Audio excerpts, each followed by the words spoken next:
जहाँ तक मुझे लगता है कि most of the students coaching जाते या फिर जाएंगे या फिर जा चुके हैं। और मैंने और मेरे भाई ने भी बहुत ही कच्ची उम्र में कोचिंग क्लासेस जाना चालू कर दिया था, क्योंकि हमसे घर पर पढ़ाई बिल्कुल भी नहीं होती थी। अब ये बात है क्लास 7 की। मैंने और मेरे भाई ने नया नया कोचिंग क्लासेस ज्वाइन किया था, वो भी केवल एक सब्जेक्ट के लिए।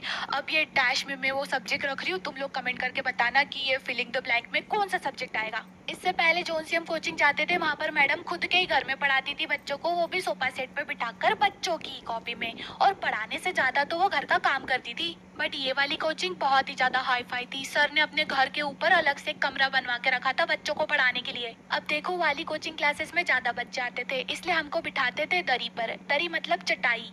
चटाई का मतलब भी अगर नहीं पता तुमको तो तब तो तुम अमीर हो यार, 50 रुपए ट्रांसफर कर दो मेरे पेटीएम अकाउंट में। Just kidding, just kidding. चटाई मतलब एक प्लास्टिक की व्हाइट कलर की शीट थी जिसके ऊपर हम बैठते थे। कभी कभार वो कपड़े की भी होती है। तो हम लोग थे पूरे 5 बच्चे, 3 बच्चे 7th क्लास के और 2 बच्चे 6th क्लास के। और ये था हमारा कोचिंग में पहला दिन। और ये बंदा, दिस बॉय, पता नहीं कहाँ से लाया इतना कॉन्फिडेंस, हमें पहले दिन से चिढ़ाने लग गया। तुम लोग हरे भरे स्कूल में हो, बेकार स्कूल है वो तो। और वैसे भी आजकल एमपी बोर्ड में कौन ही पढ़ता है। पहली बार हमारी बेइज्जती हमारे ही मुंह पे किसी ने कर दी। और उस दिन मैंने अपने भाई को समझाया कि इस बंदे से कभी तू बात मत कर लेना, मुझे तो बड़ा बिगड़ा हुआ लगता है। बट मेरा भाई इतना पगला, उसके भाई से दोस्ती कर बैठा। वैसे तुम्हारा घर किधर है? नहीं नहीं नहीं, मत बता मत बता। अरे हम तो वहाँ रहते हैं। मैंने बोला था ना तुझे मत बता। मैं तो इसलिए पूछ रहा था ताकि गलती से भी मेरा उस गली में पैर न पड़ जाए। चलो चलो बच्चों, फटाफट से कॉपी किताब निकाल लो। तुम लोगों को भी एनसीईआरटी की बुक है? हाँ, एक मिनट, सीबीएसई वाले भी एनसीईआरटी की बुक्स में से पढ़ते हैं, तो फिर क्या ही फायदा सीबीएसई में होने का। बड़ा आया सीबीएसई वाला, मेरे से पंगा नहीं लेने का। फाइनली मैंने भी अपना रिवेंज ले लिया और यहाँ से चालू हुआ हमारा 36 का आंकड़ा। नहाती धोती है कि नहीं? छी, तेरे से पास आ रही है, मुझसे दूर जाके बैठ। तू यहाँ पर आकर बैठा है और तू रोज एक जैसे कपड़े पहन के आता है और मुझे बोल रहा है। वो फुटबॉल खेलता था और रोज अपने क्लब से आता था एक ही जैसे कपड़े पहनकर, ब्लू टी शर्ट और ब्लैक चड्डा। ऐसे क्या देख रही है, नजर लगाएगी क्या? है, ज्यादा नहीं हो रहा तेरा? ब्रश नहीं करती क्या तू? स्टूपिड। एक दूसरे की बेइज्जती करने में उसने मुझे एक चीज सिखाई थी कि अगर तुम्हें कोई घूर घूर के देख रहा है और तुम्हें वो चीज पसंद नहीं आ रही है तो तुम उसको डायरेक्टली बोलो कि क्या हुआ भाई, क्या हो गया, बोल अभी बोल। इसका मतलब तुमने उसे रंगे हाथों पकड़ लिया है तुम्हें घूरते हुए। और उस टाइम पे जो एम्बैरेसमेंट होता है वो अलग ही लेवल का होता है। अब मैं रोज कोचिंग सोच के जाती थी कि मैं ऐसा क्या बोल दूं कि जिससे कि ये चिढ़ जाए। बट ये बंदा चिढ़ता ही नहीं था और इसकी छोटी से छोटी बात पे मैं चिढ़ जाती थी और फट जाती थी लाइक अ बॉम्ब। ओए बाहुबली, तूने होमवर्क किया क्या? मेरा नाम बाहुबली नहीं है, उसने मेरा नाम बाहुबली रख के रखा था। और पता नहीं पूरी कोचिंग क्लास के बच्चों को कैसे पता चल गया। वहाँ पर केवल 6-7 के बच्चे नहीं आते थे, सारी क्लासेस के बच्चे आते थे, बट अलग अलग बैच टाइम पर। बट कभी भी मुझे कोई भी मिल रहा तो बाहुबली बाहुबली बोल रहा। अरे तुमको किसने बताया कि मेरा नाम बाहुबली है? लाइक मेरा नाम बाहुबली नहीं है, बट उसने मेरा नाम बाहुबली रखा है, ये तुमको किसने बताया? हे बाहुबली, छुट्टी हो गई तेरी? मेरा नाम बाहुबली नहीं है, और अगर मेरा नाम बाहुबली तो तू कटप्पा और तू चड्डा मास्टर। बोल मत दियो मेरे को कभी बाहुबली। पूरी कोचिंग वालों को पता चल गया था मेरा ये नाम। इवन सर भी मुझे बाहुबली करके बुलाने लगे। हे बाहुबली, आज तुम्हारी कॉपी में सॉल्व करेंगे। सर आप भी?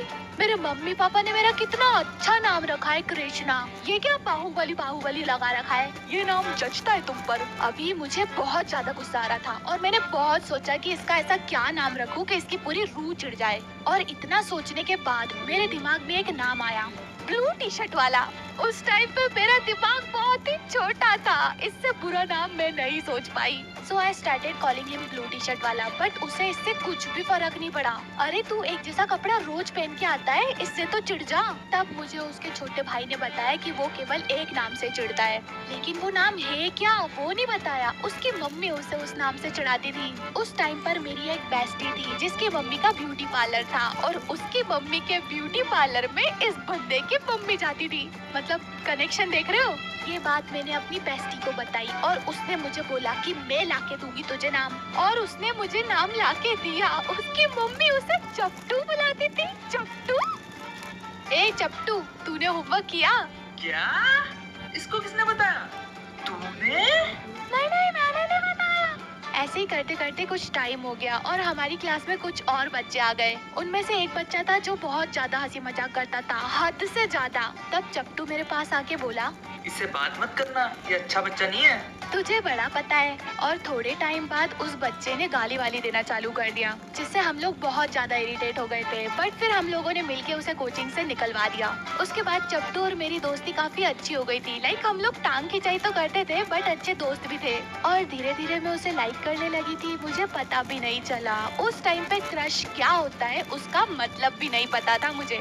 And I got my first crush. फिर जब गर्मियों की छुट्टी लगी तब मुझे रियलाइज हुआ कि मुझे चप्टू की याद आ रही है। क्या इसकी याद क्यों आ रही है मुझे? अब देखो तुम मानो या ना मानो, बट जब लड़कियां किसी को लाइक करने लगती है ना, वो इस चीज को मानती ही नहीं है कि वो उसे लाइक करने लगी है। ये ना यू। बट जब मैंने नोटिस किया कि मैं उसका क्लास में वेट करती हूँ और वो जब नहीं आता है तब मुझे क्लास में बिल्कुल भी मजा नहीं आता। तब मुझे लगा कि ये तो बड़ी गड़बड़ हो गई। अब आई डोंट नो कि मेरे साथ ही ऐसा है कि सारी लड़कियों के साथ ऐसा ही होता है। अगर मैं किसी को लाइक करती हूँ तो मैं यही चाहूंगी कि सामने वाला मुझे आके बोले। मैं अगर किसी को लाइक कर रही हूँ तो वो क्यों बोलेगा भला? उसको तो पता भी नहीं होगा कि मैं उसे लाइक करती हूँ। बट अंदर ही अंदर मैं इमेजिन करूंगी कि वो मुझे आके बोलेगा और मैं हाँ बोलूंगी। Wow very nice. मैंने अपने ही इमेजिनेशन में वन साइडेड क्रश को टू साइडेड में कन्वर्ट कर दिया था और मैं उसकी हर एक चीज को नोटिस करने लगी थी, हर एक। ये ले, आज तेरा बर्थडे है ना, हैप्पी बर्थडे। हाँ, ये मेरे लिए। Thank you. इसे मैं हमेशा संभाल के रखूंगी। वैसे है क्या ये? पेन? ओह वाओ, यही तो मुझे चाहिए था। Best birthday gift ever.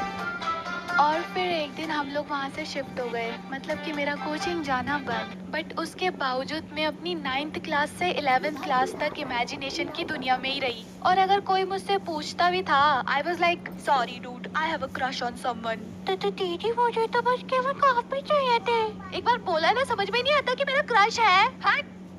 But फिर एक दिन जब मैं 11th क्लास में थी, हाय कैसा है? पहचाना मुझे? Coaching classes Baahubali. ओ हाँ, बाहुबली। और कैसी है तू? अरे मस्त, तू बता। और ये कौन है? ये मेरी गर्लफ्रेंड है। हेलो। अभी तो कूलर में पानी आ रहा है। हमको कहते हैं ज्यादा देर कुछ चलाओ नहीं, कुछ चलाओ नहीं। पहले बता देता तो मेरा इतना टाइम वेस्ट नहीं होता। आखिर मैं तेरे लिए कितना लॉयल थी। लॉयल फुद्दू, डम्बपना बोलते हैं इसे, डम्बपना। उसने तुझे बोला था क्या कि वो तुझे लाइक करता है? फोकट में बिरयानी पकानी है भेजे में। मुझे उतना ज्यादा रिग्रेट नहीं हुआ था जब मुझे पता चला कि उसकी बंदी है, जबकि तब हुआ जब उसी के स्कूल की एक लड़की ने हमारे स्कूल में 11th क्लास में एडमिशन लिया। और मैंने उससे पूछा, क्या तू चप्टू को जानती है? अब यहाँ पे मैं उसका रियल नाम तो लूंगी नहीं, इसलिए चप्टू से ही काम चला लेते हैं। वो हाँ जानती हूँ, हमारे सारे सेक्शंस में वो फेमस था। कभी वो अपनी गर्लफ्रेंड की फ्रेंड्स पे लाइन मारता था और कभी दूसरी लड़कियों पर। क्या सपना टूटा है पर दिल कहीं जलता है, हाँ थोड़ा दर्द हुआ पर चलता है। हट जा यहाँ से, दिमाग खराब मत करे मेरा। तो आज के लिए बस इतना ही। अब मैं मिलती हूँ अगले वीडियो में, तब तक के लिए टाटा बाय बाय।